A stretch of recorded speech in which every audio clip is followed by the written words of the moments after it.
Hare Krishna. Reading from Bhagavad Gita as it is.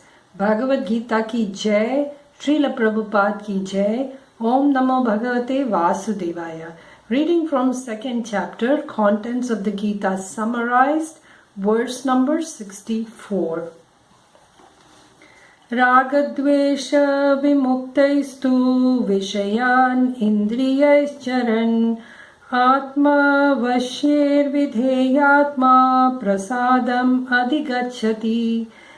But a person free from all attachment and aversion and able to control his senses through regulative principles of freedom can obtain the complete mercy of the Lord. Purport by His Divine Grace A.C. Bhaktivedanta Swami Srila Prabhupada ki jai.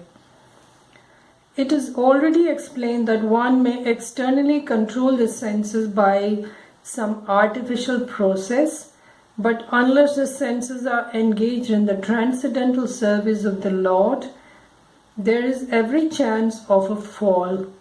Although the person in full Krishna consciousness may apparently be on the sensual plane, because of his being Krishna conscious, he has no attachment to sensual activities. The Krishna conscious person is concerned only with the satisfaction of Krishna and nothing else. Therefore, he is transcendental to all attachment and detachment. If Krishna wants, the devotee can do anything which is ordinarily undesirable. And if Krishna does not want, he shall not do that which he would have ordinarily done for his own satisfaction. Therefore, to act or not to act is within his control, because he acts only under the direction of Krishna. This consciousness is the costless mercy of the Lord, which the devotee can achieve in spite of his being attached to the sensual platform. So in this verse we understand that Raga Dvesha, these are the two sides of the same coin. And one who is Sthita Pragya, he engages his mind in Krishna service. His senses are within his control and he follows the regulative principles, Vidheyatma, and attains the Lord's mercy or prasada. Verse number 65. Prasade sarva dukkhanam hanir asyopajayate prasanna chetaso hyashu buddhi paryavatishtate. For one thus satisfied in Krishna consciousness, the threefold miseries of material existence exist no longer. In such a satisfied consciousness, one's intelligence is soon well established.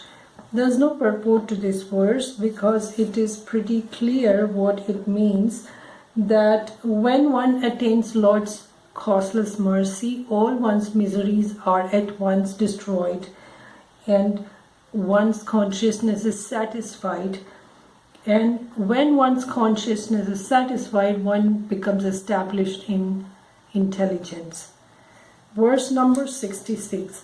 Nasti buddhir ayuktasya nacha yuktasya bhavana nacha bhavayatah shantir ashantasya kutha sukham.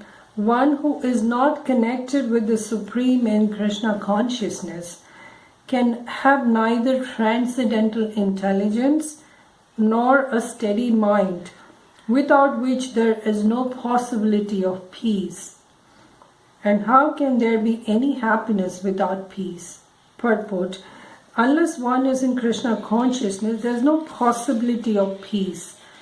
So it is confirmed in the 5th chapter, 5.29, that when one understands that Krishna is the only enjoyer of all good results of sacrifice and penance, that he is the proprietor of all universal manifestations, and that he is a real friend of all living entities, then only one can have real peace.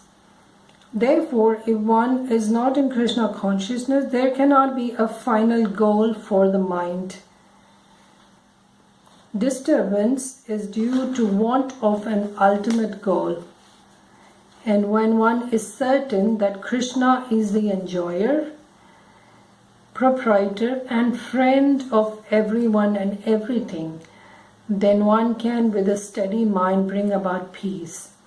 Therefore, one who is engaged without a relationship with Krishna is certainly always in distress and is without peace. However much he may make a show of peace and spiritual advancement in life, Krishna consciousness is the self-manifested peaceful condition which can be achieved only in relationship with Krishna. So in the verse number 66, we understand that there can be no question of peace or happiness without being connected to Krishna, the Supreme Lord. The yoga means connecting to the Supreme. When you connect to the Supreme, when that connection is there, then you get peace and happiness and intelligence, all that. But when the connection is broken, it is not there. Just as a branch of a tree which is not connected with the main trunk of the tree, will wither off, will dry out. Similarly, Atma, a soul that is disconnected from the Supreme Lord, withers away in agony. So that was verse 64, 65 and 66, which is basically all about the qualities of a Sthita Pragya, a liberated soul or a Jivan Mukta. Hope that it makes sense to you. Thank you for listening. If I made any mistake in my reading or explaining, please forgive me. And thank you once again. See you next time. Till then, Hare Krishna. Bhagavad Gita ki jai. Srila Prabhupada ki jai.